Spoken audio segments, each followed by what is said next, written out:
Bismillahirrahmanirrahim. Assalamualaikum warahmatullahi wabarakatuh. Hamdan wa syukranillah. Assalatu wassalamu ala rasulillah wa ala alihi wa sahbihi wa mawalah. Amma ba'd. Para wargi, santri, jamaah muslimin muslimat anu dirahmati oleh Allah Subhanahu wa taala. Puji sinareng syukur hayu urang sanggakeun ka zat Allah nu Maha Ghafur. Udat mantena alhamdulillah urang dina dangat subuh ayeuna teh sapa kumpul deui dina Ramadan anu ka-7. Mudah-mudahan urang salamina dikiatkeun Ramadan, dikiatkeun puasa dugi ka akhir Ramadan nanti. Shalawat sinareng salam mugia salamina dicurah limpahkeun ka Kangjeng Nabi Muhammad sallallahu alaihi wasallam. Anu syariatna ku jalan mantena syariat puasa ieu alhamdulillah dugi ka urang sadaya sareng pamudah-mudahan salah sawios tujuan puasa nyaeta janten jalmi bertakwa kadugi ku urang sadayana dina bulan puasa anu ayeuna. Amin ya Allah ya rabbal alamin. Hadirin rahimakumullah. Kacariosan para ulama sufi salah sawiosna Hujjatul Islam Al Imam Ghazali bahwa saum itu ada 3 tingkatan. Yang pertama yaitu saumul awam atau saumul umum. Bisa dikatakan tingkatan puasa yang pertama ini puasa biasa-biasa saja. Mengapa disebut begitu? Karena di tingkatan puasa ini kita hanya sekedar berpuasa untuk menahan lapar, untuk menahan dari minum, untuk menahan dari segala hal-hal yang membatalkan puasa. Intinya pada tingkatan puasa yang pertama ini ya anak kecil pun juga bisalah dengan dididik oleh kita dengan untuk melaksanakan puasa ini. Tadi juga disebut ya puasa biasa-biasa sajalah. Tetapi walaupun biasa-biasa saja, ini tetap mengandung pahala karena kita telah melaksanakan perintah Allah dan menjauhi segala larangannya. Puasa tingkatan yang kedua yaitu shaumul khawas atau shaumul khusus. Puasa ini bisa disebut dengan puasa yang spesial lah. Mengapa disebut puasa seperti itu? Karena puasa ini termasuk puasa yang dilakukan oleh orang-orang yang soleh, yaitu orang yang mencegah puasanya dari anggota badannya dari perbuatan maksiat. Maksiat seperti apa?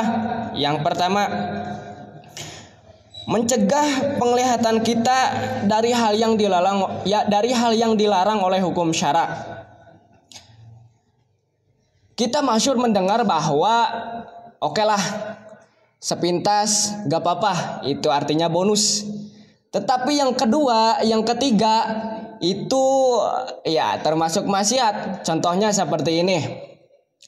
Apabila para warga ataupun santri sering melihat YouTube ya pasti melihat iklannya juga. Itu pun kalau tidak YouTube Premium.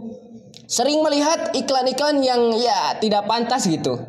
Sekali ya gak apa-apa lah. Tetapi kalau misalnya 2 kali, 3 kali selanjutnya, hari-hari selanjutnya tetap dilihat iklan-iklan seperti itu, ya itu gimana gitu lah. Jangan dilihat aja pas iklannya gitu. Terus yang kedua, mencegah lisan dari berbohong, mengadu domba dan juga melanggar sumpah dari Allah Subhanahu wa taala. Maksudnya gimana? Jadi ya kita berpuasa juga tidak hanya sekedar menahan lapar, tetapi mulut kita juga dijaga dari ucapan-ucapan yang tidak bagus gitu. Kemudian yang ketiga yaitu mencegah pendengaran dari mendengarkan hal yang dilarang oleh hukum syara. Maksudnya gimana?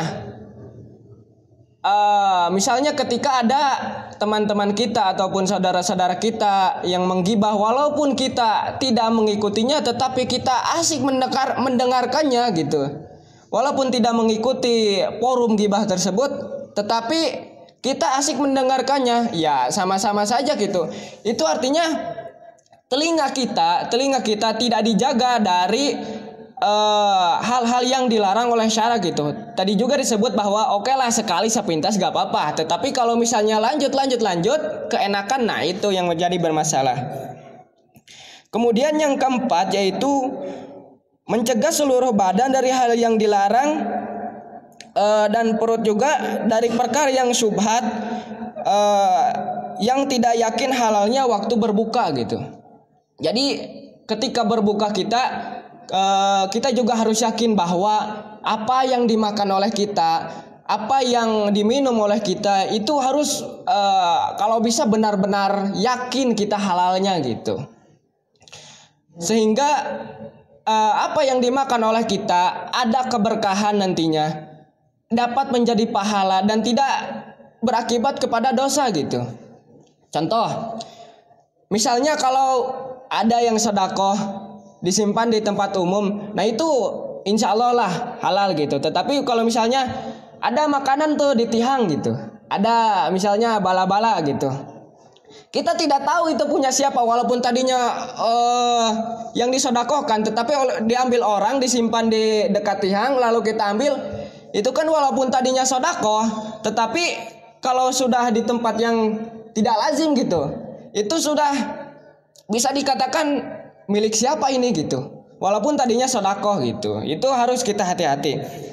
Yang kelima ini yang cukup sulit gitu bagi kita semua, terutama ya bagi para santri, tidak terlalu banyak makan pada waktu berbuka walaupun itu halal gitu. Nah ini hal yang sangat sulit untuk kita lakukan. Seharian kita beberapa jam, 10 jam lebih menahan lapar.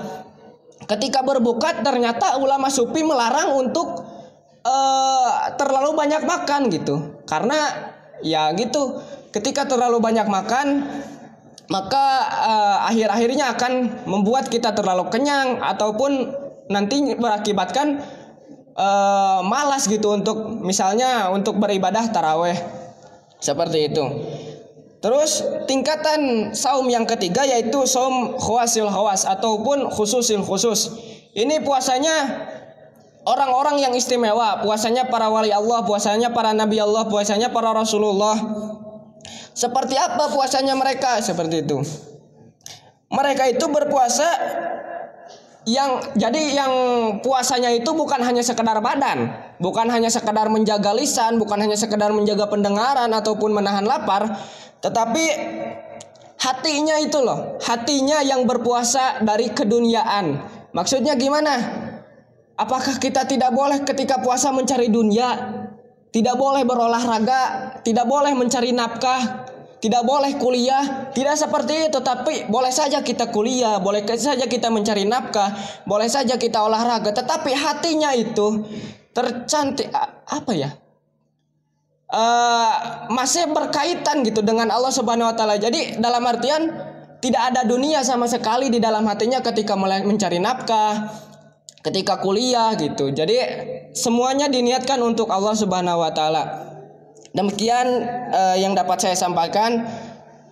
Kesimpulannya, tingkatan puasa menurut para ulama sufi, salah satunya Imam Ghazali ada 3. Yang pertama saumul umum, yang kedua saumul khawas, yang ketiga saumul khawasil khawas. Demikianlah, mudah-mudahan membawa manfaat. Mohon maaf atas segala kekurangannya. Wallahu muwaffiq ila aqwamit thoriq. Assalamualaikum warahmatullahi wabarakatuh.